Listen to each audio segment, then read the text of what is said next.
I think you are to company. Because little better, you gotta go past. Three of them, they have like 3 or 4 each, so. And church you like the ones on the. Kind of excellent there. Reader. Yeah, No. he's in a hurry to get here. Must have something to say. She's still being here. All right. She had a lot of stuff. It was just not south. Not the south either. She has OT, she thought it was. Yeah. Anyway. One Yeah, and one of public your comment. officers. Really. Yeah. Really good. He came to keep said, so he just came back.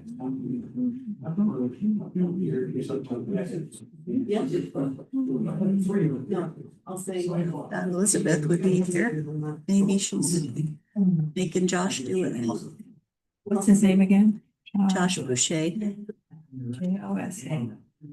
Boucher.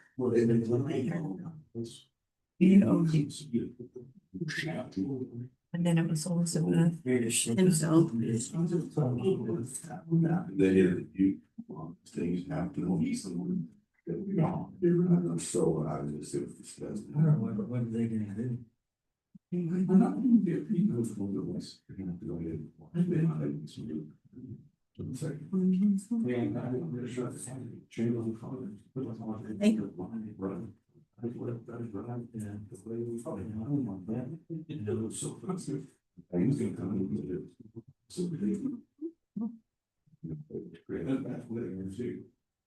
And you've been very calm down. Yeah, I think when I see her. Well, you can go there less. That was pretty, that's serious as far as in their defense, they would just want to take me or seven. Actually, play a shape. I know it's in the first half, it's sure of course now, nobody wants it. Told him, you wasn't. This is nice. But, Okay, I'd like to welcome everybody to our Southfield City Council meeting this evening. It's at 6 P.M. on Tuesday, September the 23rd, 2025.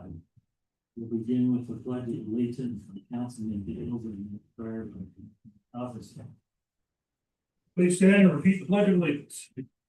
I pledge allegiance to the flag of the United States of America and to the republic for which it stands, one nation, under God, indivisible, with liberty and justice for all.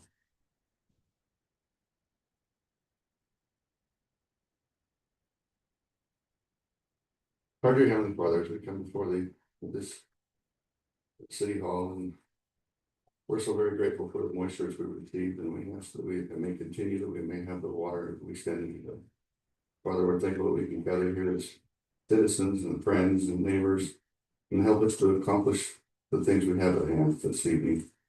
We pray that Thy Spirit will be with us, that we might make the right decisions and to administer the city's finances and affairs properly. Father, we ask you to watch over all of our armed forces and our police and fire, that they will be protected and be able to return home safely. And again, we'd love to thank you when you say the same thing by Son Jesus Christ. Amen. Amen. Thank you, we appreciate that. We'll begin this evening with public comments. If you've got a comment, we'll ask you to come to the microphone, state your name and the city you reside, and please speak to the entire council. You'll be allowed 3 minutes to speak. Good evening, members of South Weaver City Council. My name is Kevin Hall. I live in Morgan, Utah. Speaking tonight as the father of Ari, a minor who has been subjected to what I believe are serious violations of due process in your South Weaver Justice Court. I am here to urge you to address the pattern of misconduct by Judge Brian Knight and Clerk Lisa Smith that undermines the rights of citizens. On September 4th, 2025, Ari and I appeared for a hearing on a citation. What started as a routine motion evolved into chaos. The judge interrupted my son while he read his motion to vacate, making factual and true statements. For instance, claiming Ari had no questions about rights, despite the August 7th transcript clearly showing that he did. When I suggested verifying this transcript to ascertain the truth, the judge became defensive and refused. He then prejudged the motion before full argument and sidetracked into badgering a minor to answer questions under duress, revealing clear violence.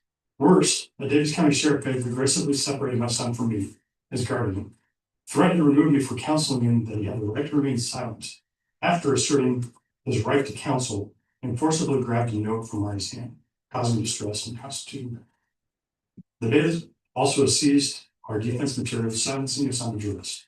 Clerk Lisa Smith and the prosecutor witnessed this but did nothing. These violations of constitutional protected rights and violations of ministerial duties was not isolated.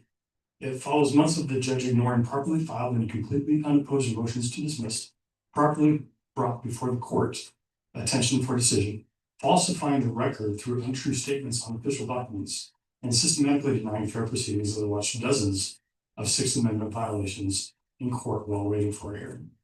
The Supreme Court of Utah made it explicitly clear in State v. Hamilton that the Sixth Amendment right to assistance of counsel may not be presumed from a silent record. And yet that is precisely what I observed happen approximately 20 times. This court violating fundamental constitutional protections, failing to make individual determinations of indigency, failing to make individual offers of counsel, and failure to honestly determine the knowing and intelligent waiver of counsel, and what appeared to be systemic deprivation of rights for expediency's sake. In my son's case, they falsified the official record, stating that he was offered counsel, that he waived counsel on their official documents, when that emphatically was not the truth. I was there. I have the transcript. As a city council, you oversee this justice court. These actions violate Utah's Code of Judicial Conduct, erode public trust, and violate the Constitution itself. We already received an apology from the sheriff's office, and we appreciate that. And they're taking remedial action, but the judge and the clerk are under your supervision. I recommended independent investigation, training for court staff on handling minors and parental rights, and safeguard against record falsification, which I believe is a felony offense. And more importantly, protection of the Sixth Amendment right to counsel, which is being systematically violated under watch. Please act now to protect our God-given and constitutional protected rights. Thank you for your time. Be happy to answer any questions or provide any documentation. Thank you. Anyone else? Seeing none, then we'll move on. We have a presentation, quarterly report from Davis County Sheriff's Department. Turn time to them.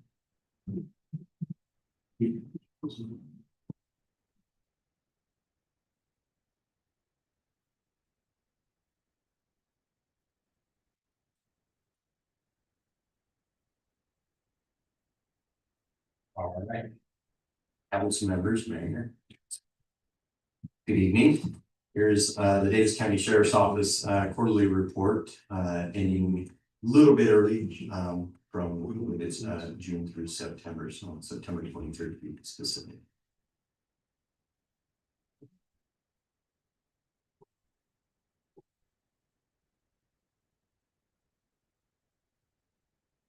What am I doing here? There we go. All right. So the first slide we have here is our patrol hours within South Weber. As usual, the 3-year average is going to be the blue trend line. The previous year, 2024, is going to be the orange line, and then green will be the trend line so far through 2025. It's shown from January all the way up to August. Patrol hours, we still have a little bit of time here in September to report. So September's not reported on there, but somewhat consistent, maybe just a little bit below what the 3-year average was for August and July. And then this is, it's not showing that header. Oh, okay, I see how it's working out. All right. The next slide, field initiated incidents. These are incidents that are initiated by deputies while they're out on the road. Notice that we're above average on that, which will kind of show that it's reflecting on the dispatch calls on the next slide being down. So that's something that we tend to hope happens, that if we initiate proactive policing, it'll drive down calls for service that are coming in through dispatch, crimes that are possibly prevented. And there's no way to prove that that's what happened, but stuff like this helps us just kind of affirmed that might be happening. So for dispatch incidents, we're down quite a bit here in September, even with still a week to go in September. I doubt I'm gonna attempt Murphy, so.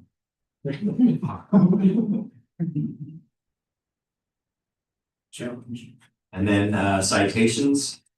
Citations are about on par with what they've been over the 3-year average, maybe a little bit down from 2024.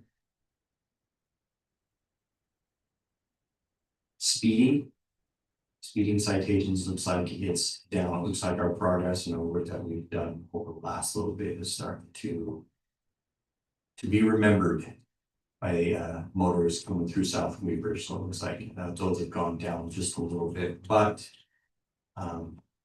there could be other circumstances for it, but it looks like the speeding citations is down below both the 2024 average and the 3-year average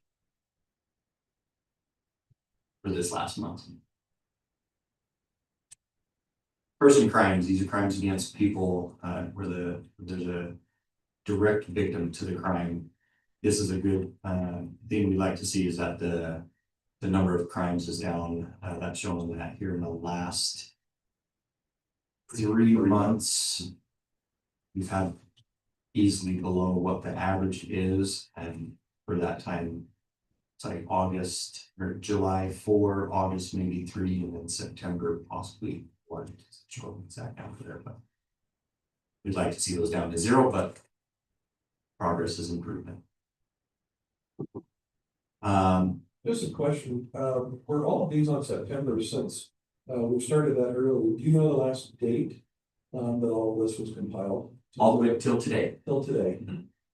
Are there any reports that waited to come out at the end of the month that maybe aren't missing? No, so she's pulling, Elizabeth is pulling statistics based off of reports and what's reported in the report.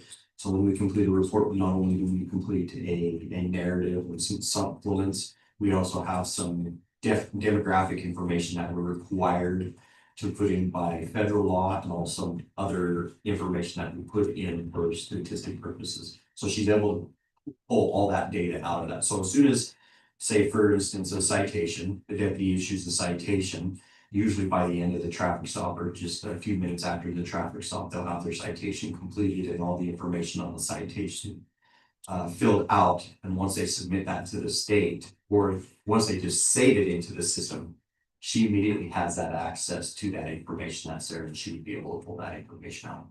So in most situations, as soon as the incident for that data is saved into the system, it's instantaneous. Are the other cities seeing this drastic of a drop also? Close, not as drastic, but from the last couple that I've done with other cities, yeah, there's been a decrease. Awesome. Thank you, sorry. Oh, you're good, thank you. Property crimes, these are crimes where property is the victim, you still have the property theft, but it's directed at property theft, stuff like that. So again, seeing a little bit of a decline on that. You notice that there was quite a bit higher over the last little bit, and that was something that we're covering with all the cities. This is something that's been hitting across the Wasatch Front, Ogden area, all the way down through Davis County to Salt Lake. I heard much about Utah County, but we've had a major rash of vehicle burglaries that have been running rampant throughout the Wasatch Front or on the east side of the counties. There is some progress on the investigation on those things, but that's about as much as I can speak to it. But one thing I can say is almost every single one of these vehicle burglaries have been preventable. So that's something I'm trying to put out there. It's public and recorded world that the public will hear this. Please help us out and help out yourselves. A lot of these crimes are preventable, and it's by leaving cars unlocked in the driveway with personal property in the car. Sometimes some of these vehicles, that's where the vehicle has actually been stolen because the key has been left inside the vehicle out of convenience. There have been a lot of firearms that have been stolen out of these vehicles, especially vehicles that have been left unattended. In fact, we did have an individual, not in our jurisdiction, but an individual did have to confront the thieves while they were holding the firearms. So please don't do that. Call us, give us a heads up. We'll try and get into the air as quickly as possible. But again, all these nearly 100% of the so we're asking the public make part of your nightly, your routine, you know, when you go through, make sure the doors, windows and stuff like that in your house are locked.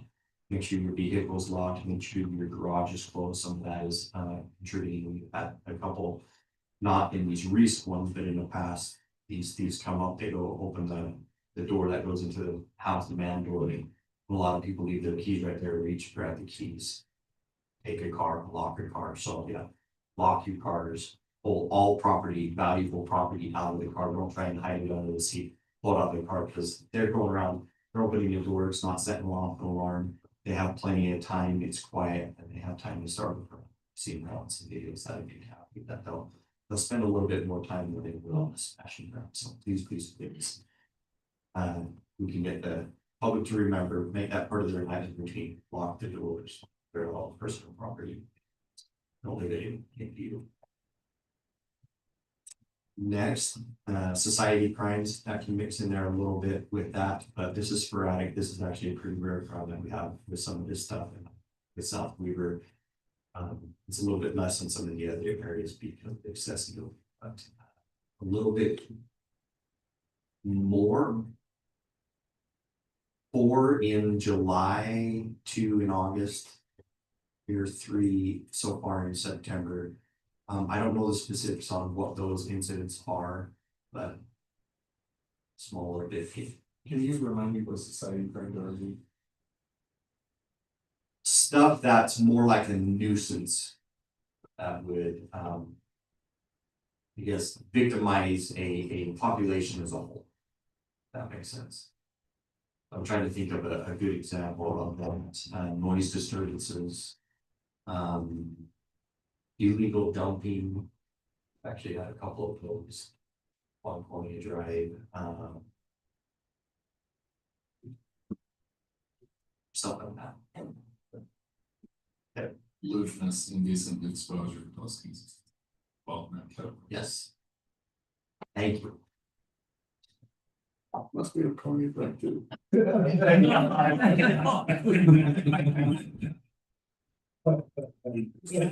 There is a lot of these. I obviously is that at all. Here's some of our statistics on citations in South Weaver. Total down there at the bottom, 139. Was 6 and 5 for, so a total of 11 arrests, 6 for that were booked and 5 that were cited and released. So that would be misdemeanor crimes. They're considered just an arrest. So once they're taking a citation, a bigger thing, granted on that is considered an arrest. No fix-it tickets. Out of all those citations, 73 were moving violations, 23 were non-moving violations, and then 32 written warnings. Those could be Maybe fix-its. no, the fix-its would be specifically marked on the citations of fix-it. So normally when you write a citation, you put whether the code is a state, city, county code, or some other type of code. So even a written warning, would it be your out of registration or you've got a tail light out? So fix-it tickets are primarily, and I think exclusively applicable to equipment violations. So something that the individual, say it's a brake light out. Most people don't start their car, put their foot on the brake and, or a brick on the brake and walk around to the back of their car. So stuff like that. So I'm making a really big assumption on this, but a way to help out the public more in an educational way. Hey, we got an equipment violation. Let's help you get it taken care of so it doesn't get in for too long. So it's pretty simple. And then, oh, that's where I was going with this. Some of these could be combined with each other in one citation.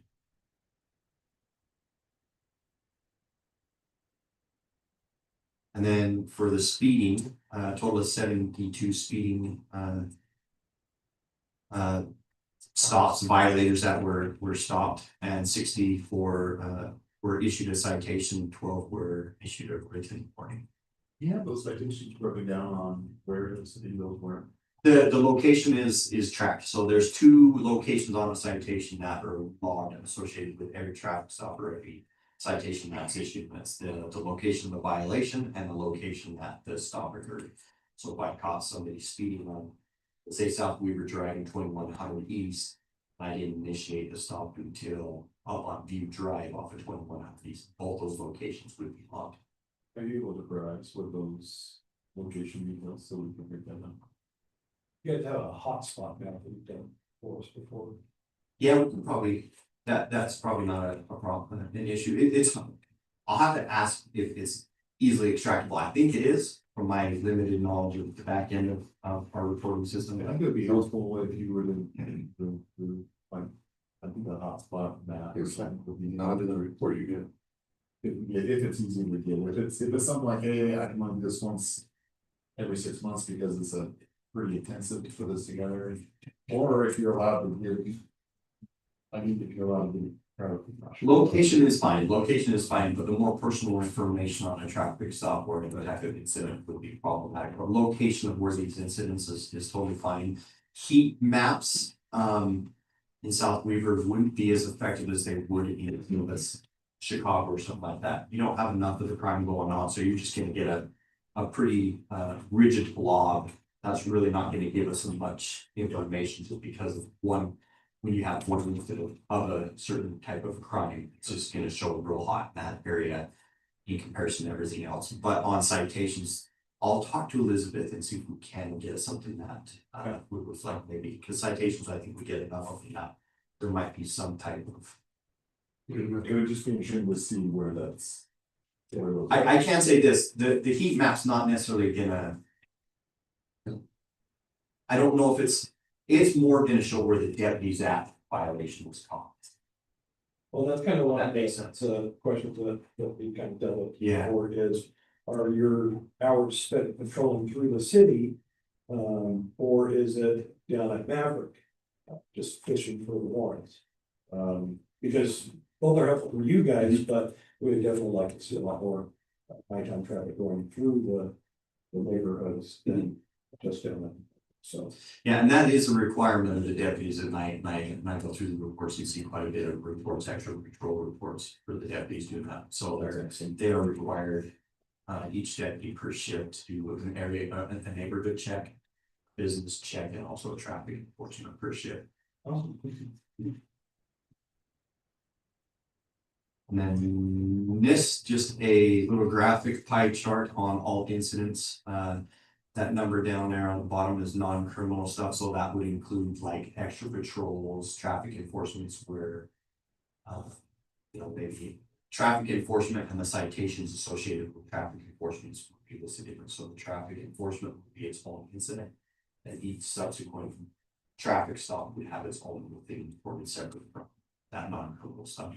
So that small little pie wedge there is listed up there in the top on the criminal incidents of that. The biggest portion is property crimes. That's a big one due to those vehicle burglaries, the society crimes, and then person crimes, and then looks like we had one death investigation. I believe that was an intended death due to natural causes.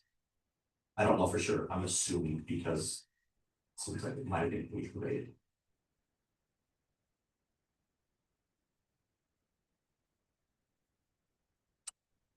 Person crimes, I think this is, investigations. So in investigations, their investigation of person crimes, we're about average, stayed pretty consistent throughout the year. Nothing significant on that one. Property crimes. You know, we've had a whole bunch of those thefts, the investigations, I'm having difficulty on explaining this one because I'd expect the investigation, but I could only assume that they're lumping their, what we take a case, each individual theft, vehicle burglary is a separate thing, but the detectives have the ability to consolidate that into one thing, so that might be why that's not exactly consistent with what we've seen before in the patrol studies. Special victims unit crimes. It's a little bit up from normal. Again, this is one that we really want to see at zero. This is people that are being victimized due to circumstances.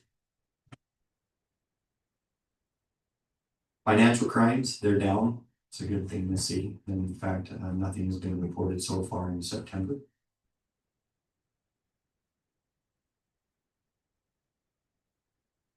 The pie graphic for investigations, a total of 155.78 investigative hours. Of that, 39 are new cases. You got the breakdown of what the investigations are on the side. Child abuse and neglect reports. 11 of those, a lot of those has been said in the past, come in as CAMRs, so reports through DCFS when they receive a report on something. Vehicle burglaries, 5 here in the last little bit. Residential burglaries looks like 3. And then going down, you can see the numbers there. So it says investigated, so that means it's actually being investigated at an address here again. It's not something that they arrested somebody at Maverick that happened to have some. It has a tie to South Beaver. Cause every time I'll come in, show these numbers, every time I look at them, I'm like, oh, I just can't see that happening here, but obviously it does, so. Yeah, and so, for instance, a good example of that would be maybe a theft of a vehicle or financial crime. So if you have somebody in Salt Lake who's had their credit card stolen and then they go to the Maverick, really Salt Lake City is a location for that crime because that's where the original theft occurred. And then the tertiary theft, the use of the funds on the credit card was violated in South Weaver. So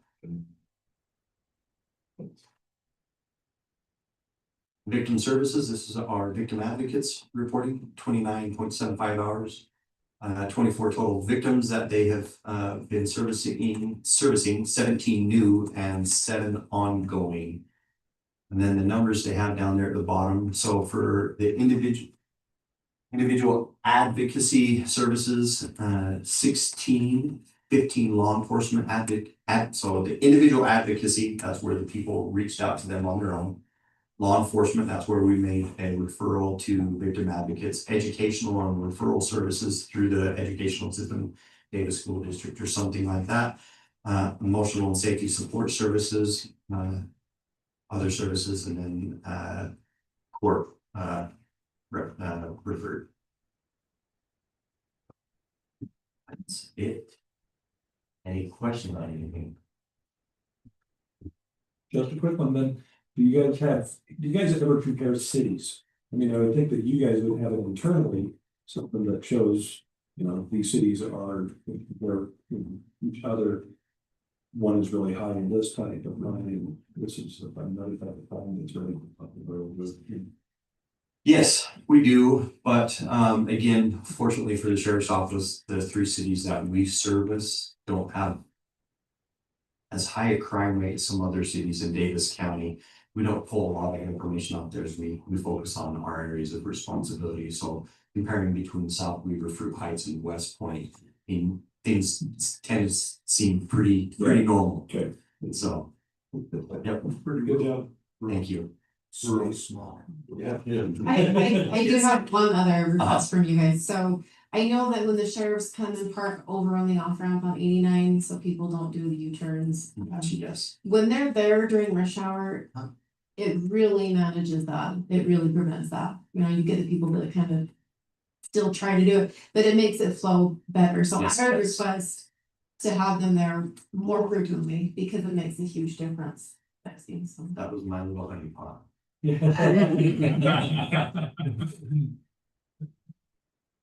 So I will put that out there to the deputies. Thank you. Pick that up and with the other requests. Great. And Thank you. We Okay. appreciate, we appreciate it. Yeah, thank you. Thank you. Okay, next item is in agenda approving August 26, 2025 minutes and September 9, 2025 minutes. Any changes or discussion on any of the minutes? If not, we'll look for the motion to approve them. Motion to approve the consent agenda. Second. Aye. Next item, resolution 25-30, financial reserve policy. Council have any discussion on that resolution? Just a question on clarity, those numbers at the bottom of each. Table that shows the percent, does that show what we currently have? Is that what that indicates? I wasn't sure. if I was On the interpreting that. example, Yeah, yeah. okay, that's- so every That's where we table, currently are. Every Based table. on FY 25 data. that Okay. I haven't, hasn't been audited yet, yes, that's FY 25 data. got it, okay, thank you. I just like to make a statement. First off, thanks to staff. This has been something that's been worked on for, let's say, about 7 years now. Thank you, Mike, and the team for putting this together. And I really believe that it will help pave the way for future council and future staff and maintaining and justifying revenues that we might have to go through these spots. I love the document. Hopefully, you do as well. If you have a question, see when I or staff will be here, I'll answer those. If there's something in this, I'd like to hear what you have to say. I think it was excellent. Yeah. I was very serious. I think it was great. I loved it. Kudos to those that initiated this council. People who were in the band 7 years ago. Definitely what we need to have. I love it. So. With that, would someone like to make a motion? Mayor, I move to approve resolution 25-30 financial reserve policy. Second, Motion by Councilman Mayberry and then Councilman Davis. Start with a roll call vote. Councilman Alverson. aye. I, Aye. Aye. Aye. Thank you. Motion carries. Thank you very much. Next, award cybersecurity and IT provider. I don't have any questions or discussion on this item. super excited to get it going. Move forward with that, so. Okay, I am, we talked about this in 2020. So I feel like it's pretty good. We're 5 years. Less than seven. So we're making progress. we're moving. I guess it's a good. Appreciate working on this as well. Okay, do we have a motion then? You've been waiting for 5 years. Mayor, make a motion to award Tech Legion as the new cybersecurity and IT provider. Second, We have a second from Councilman Davis. All in favor, say aye. aye. Thank you, motion carries. That's it for business items tonight.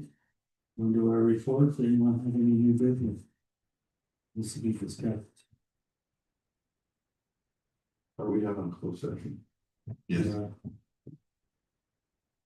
Can we add to that closed session possible litigation? We already will.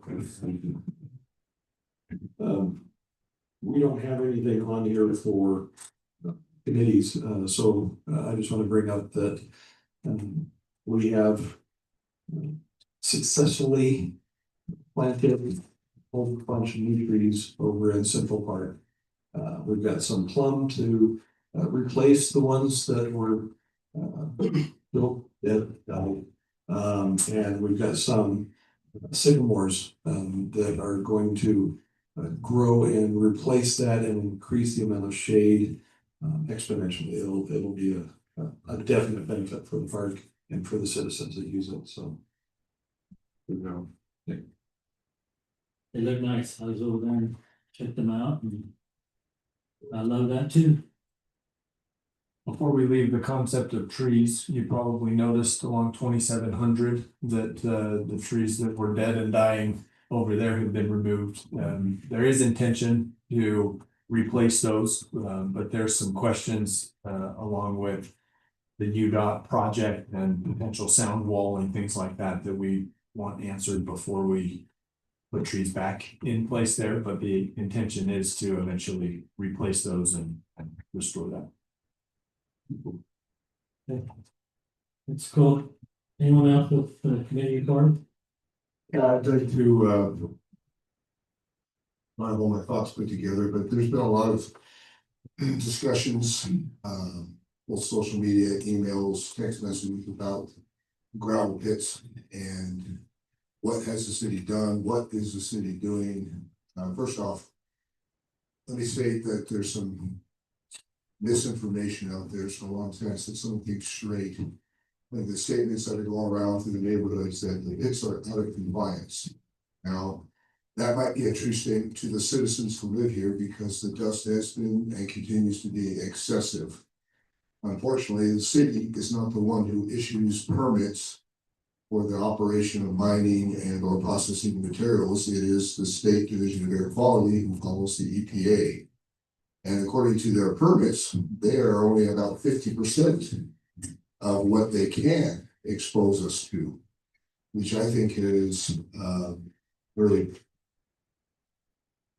that's a disservice to this community. So what is the city going to do? I'm going to go back and forth. I think one of the things the city's going to do is I will be having conversations with the Division of Air Quality to better understand what their permits allow them. Is it for the mining of rock and gravel, or is it mining of low sand? The observation, one of the criteria is opaqueness of the property line. But there's a lot of ambiguity as to opaqueness at 5 feet off the ground, 10 feet off the ground, 100 feet off the ground, and it is a policy arbitrary assessment. It's no machine that measures the opaqueness.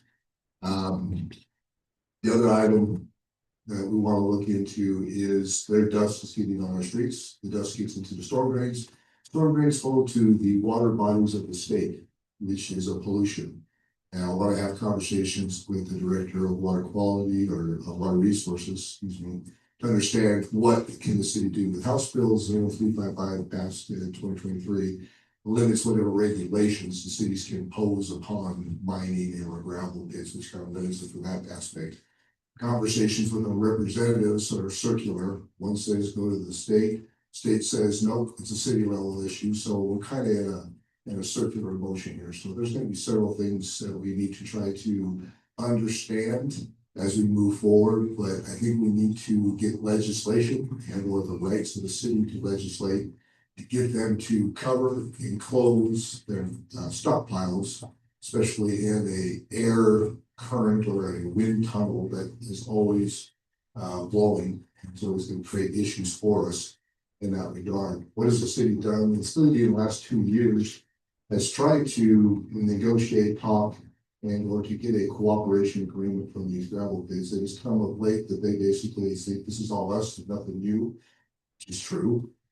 So they want to cooperate. They have no compelling reason to spend $8 to do anything because they're going to find within their permits that have been issued by the EPA or the state. So we have to change regulations, we have to change state law in order to get them to comply if we're going to see a change. Now, my little hot, just last night, well, we had that weather event yesterday. You guys all saw that rain. Yeah, it flooded my basement because the downspout had a 1/4 inch of their dust capping the drain, and that 1/4 inch of dust occurred in 10 days because I had to sweep that little 4x4 pit out on a weekly basis.